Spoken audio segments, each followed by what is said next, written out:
Señor Felipe, nos gustaría mucho escuchar, antes de entrar al tema, algunas de sus impresiones de este consistorio y algunas impresiones de estas celebraciones preciosas en las cuales usted ha sido elegido como cardenal de la Santa Iglesia. Lo escuchamos con atención. Con todo gusto, Lalo.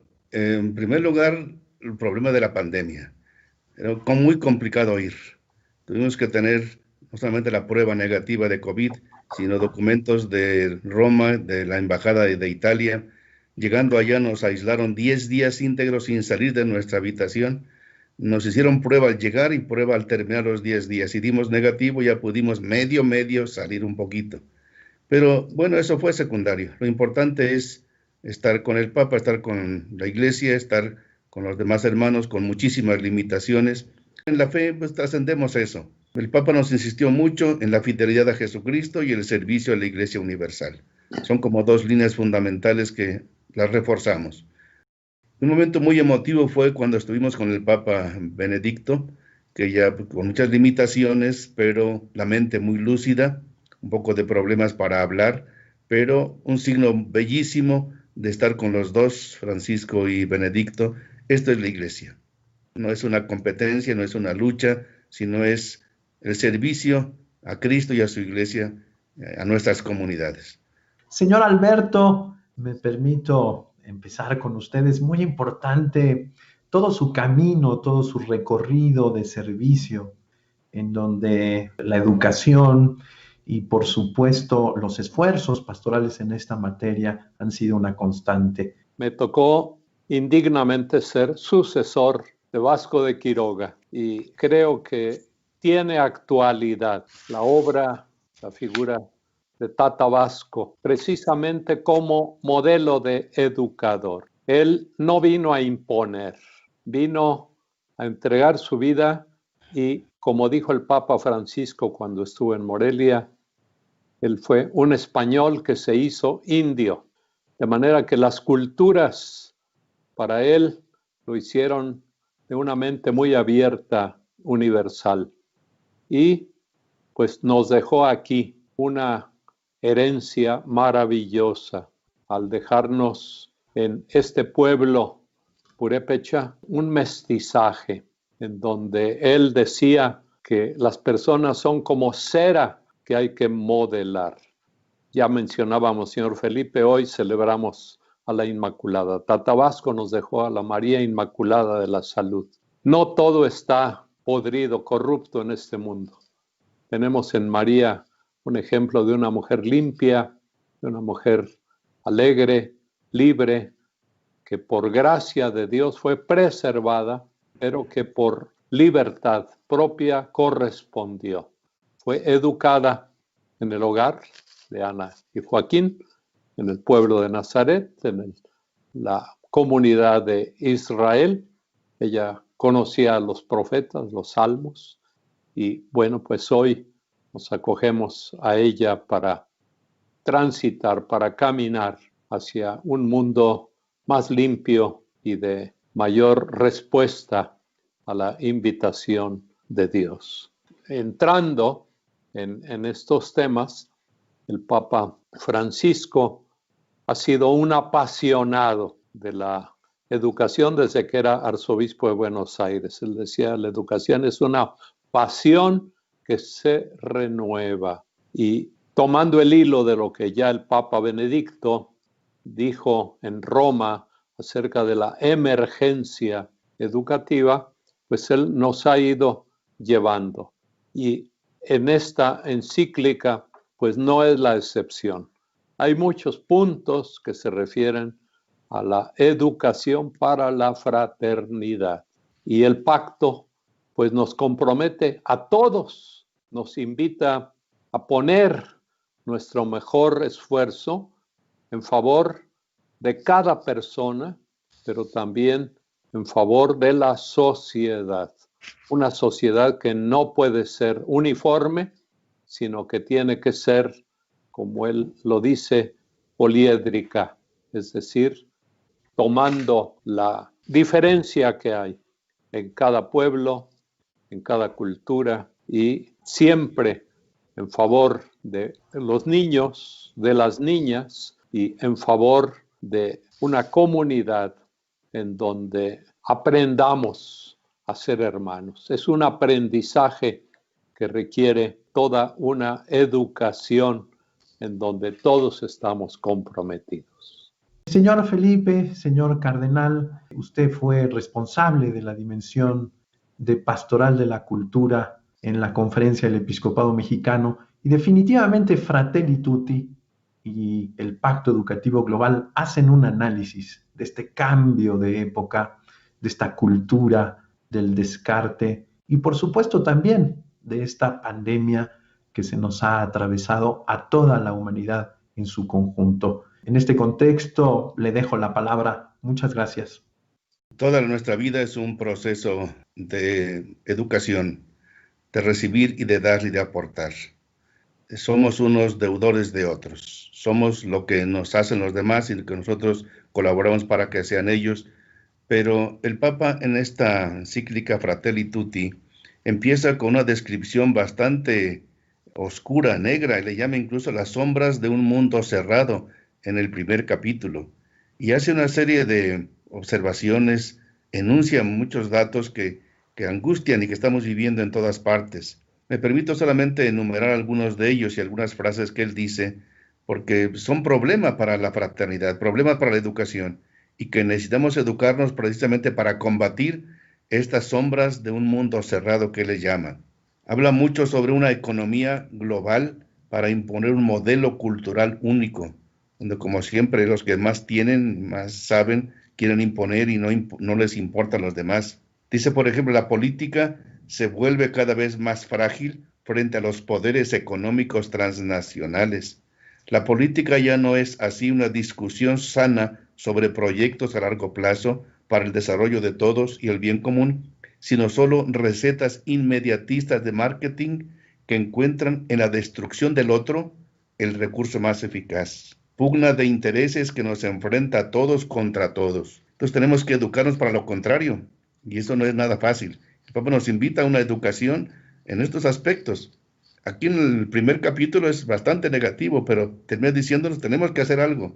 Y toda la encíclica nos invita a eso. Yo les invito a los que no lo hayan leído, léanla, es extraordinaria.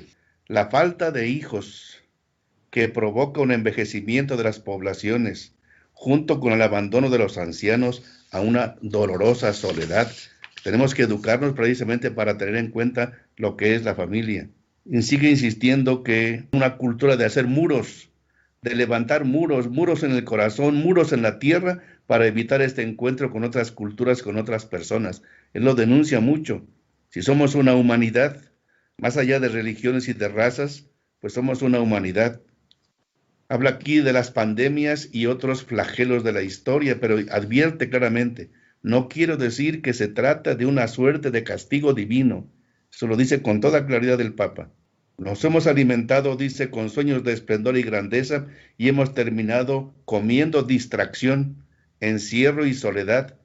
Nos hemos empachado de conexiones y hemos perdido el sabor de la fraternidad. Qué frases tan duras, ¿eh?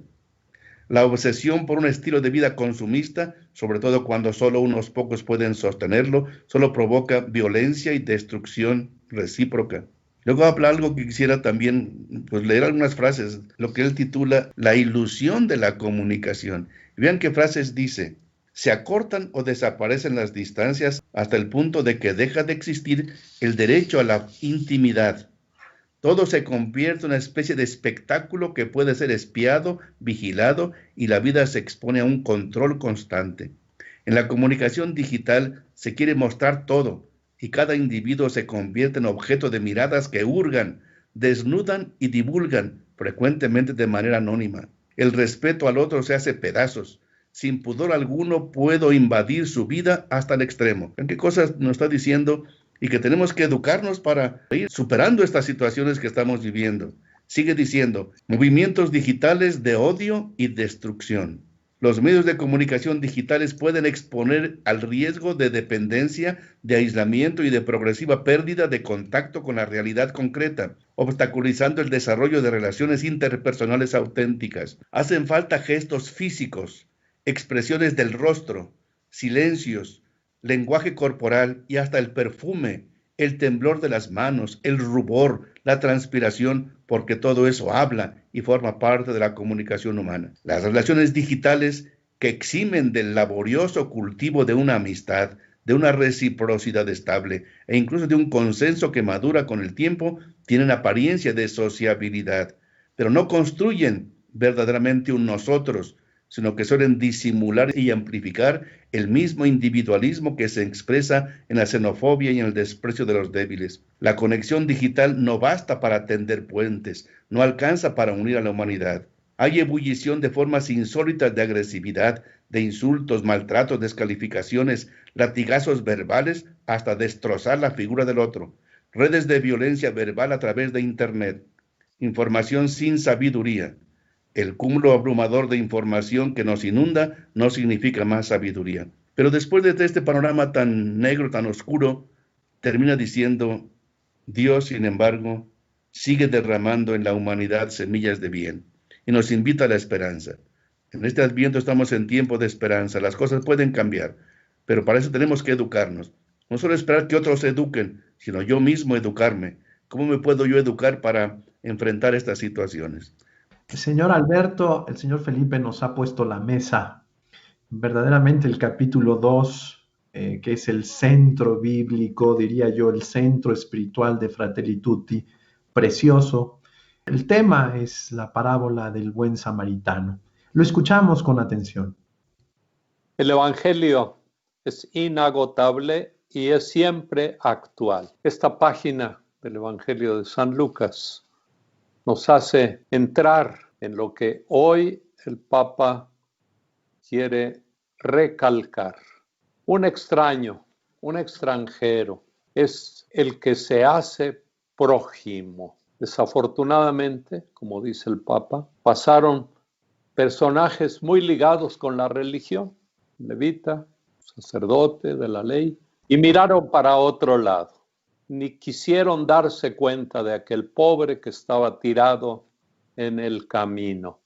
Francisco nos compromete, nos exige a abrir los ojos, a detenernos, a ser sensibles y precisamente a ser buenos samaritanos, que dan su tiempo, que dan algo de sus bienes y que buscan ayuda, porque aquel hombre, después de cargar sobre su cabalgadura al herido, va a buscar una hospedería y alguien que se haga cargo mientras él regresa y está dispuesto a pagar, si es necesario, más de lo que dejó, que llevaba en su bolsillo. Este ejemplo es verdaderamente comprometedor, porque nuestro Señor nos invita a poner en práctica lo que Él mismo hizo, porque Jesús vino a levantarnos, vino a sanar y vino a pagar con el precio de su sangre nuestra curación del alma y del cuerpo. El buen samaritano es un ejemplo que nos debe ayudar a cambiar, a sacudir nuestra distracción, nuestra comodinería y a estar atentos a las necesidades que están en todas partes. Hoy podemos decir que los heridos no solamente son los más pobres, los enfermos, sino también la juventud. La juventud muchas veces está al borde del camino sin que alguien se preocupe por tenderle la mano, por darle un poco de esperanza para que todos recuperemos el sentido de la vida. En la educación hay una verdadera obra también de misericordia, de ser sensibles ante los vacíos que hay en el interior de las personas y sobre todo de dar nuestro tiempo, nuestra vida, todo lo que tenemos y somos para que quienes nos rodean puedan descubrir la dignidad de su propia persona y puedan ser al mismo tiempo ellos portadores de esperanza para otros. Lo que nos hace felices en la vida es el servicio, que es desprenderse de algo que desgraciadamente muchas veces estamos muy apegados a ello y nos cuesta trabajo hacernos servidores. La educación es el mejor servicio que una persona puede prestar en su familia, en su comunidad, en la iglesia.